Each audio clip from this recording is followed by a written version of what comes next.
Howdy, partners. It's me, Julian. Today we're going to be reading Ezekiel 17. This is the New International Version. I was just reading the Jewish Encyclopedia article on allegory from 1912-ish.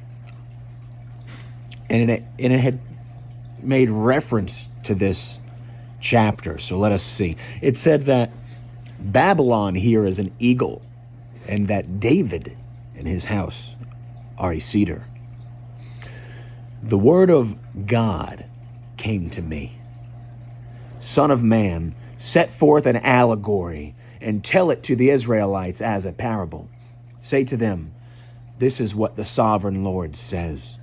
A great eagle with powerful wings, long feathers, and full plumage of varied colors came to Lebanon. Taking hold of the top of a cedar, he broke off its topmost shoot and carried it away to a land of merchants, where he planted it in a city of traders.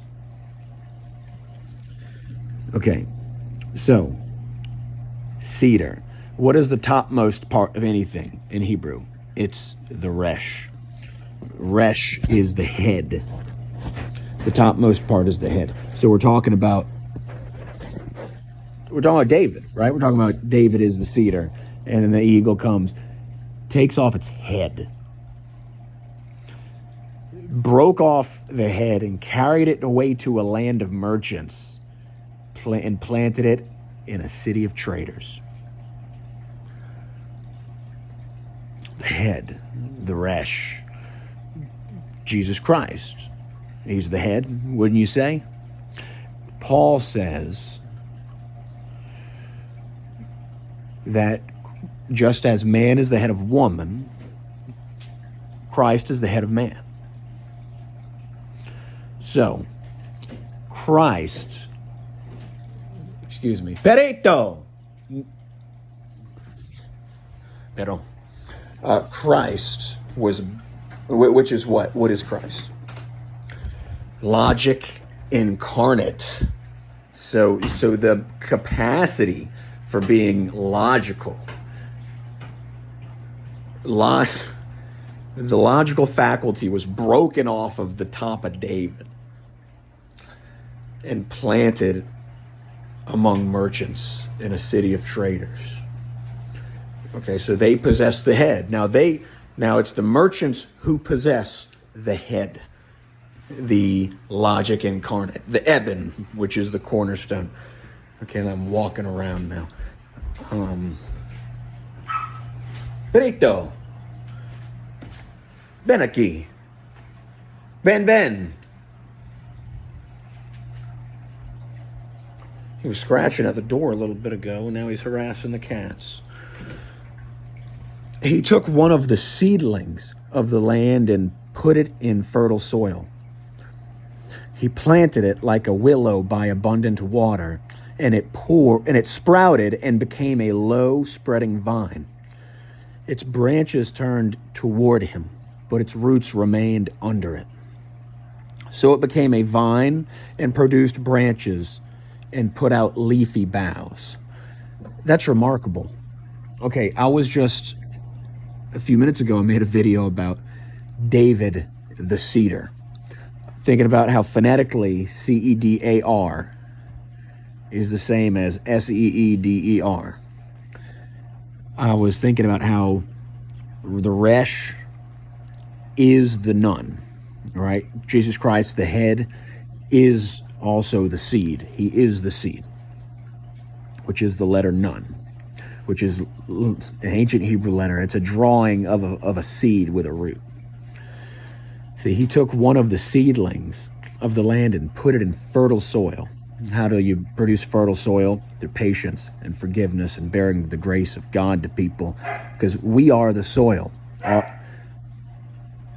We are the soil. Our hearts are hard. We have to wear Christ's yoke, that we may plow the field, which are the people, and break up the hardness of their hearts, that they may receive the seed.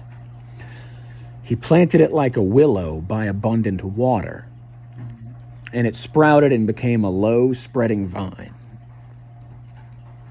Maybe it was no, cedar likes abundant water. Its branches turned toward him, but its roots remained under it. So it became a vine and produced branches and put out leafy boughs. Think about that. What is the nature of a vine? A vine goes out of its way to find the light. But there was another great eagle with powerful wings and full plumage. The vine now sent out its roots toward him from the plot where it was planted, and stretched out its branches to him for water. It had been planted in good soil by abundant water so that it would produce branches, bear fruit, and become a splendid vine. No. Abajo. Abajo. Abajo. Say to them, this is what the sovereign Lord says. Will it thrive? Will it not be uprooted and stripped of its fruit so that it withers? All its new growth will wither. It will not take a strong arm or many people to pull it up by the roots. It has been planted, but will it thrive? Will it not wither completely when the east wind strikes it? Wither away in the plot where it grew? Then the word of the Lord came to me. Say to this rebellious people, do you not know what these things mean? Say to them, the king of Babylon went to Jerusalem and carried off her king and her nobles, bringing them back with him to Babylon. Then he took a member of the royal family and made a treaty with him, putting him under oath. He also carried away the leading men of the land, so that the kingdom would be brought low. Unable to rise again, surviving only by keeping his treaty. But the king rebelled against him by sending his envoys to Egypt to get horses and a large army. Will he succeed? Will he who does such things escape? Will he break the treaty and yet escape? As surely as I live, declares the sovereign Lord, he shall die in Babylon, in the land of the king who put him on the throne, whose oath he despised and whose treaty he broke. Pharaoh with his mighty army and great horde will be of no help to him in war, when ramps are built and siege works erected to destroy many lives. He despised the oath by breaking the covenant, because he had given his hand in pledge and yet did all these things, he shall not escape. Therefore, this is what the sovereign Lord says, as surely as I live, I will repay him for despising my oath and breaking my covenant. I will spread my net for him, and he will be caught in my snare. I will bring him to Babylon and execute judgment on him there because he was unfaithful to me. All his choice troops will fall by the sword, and the survivors will be scattered to the winds.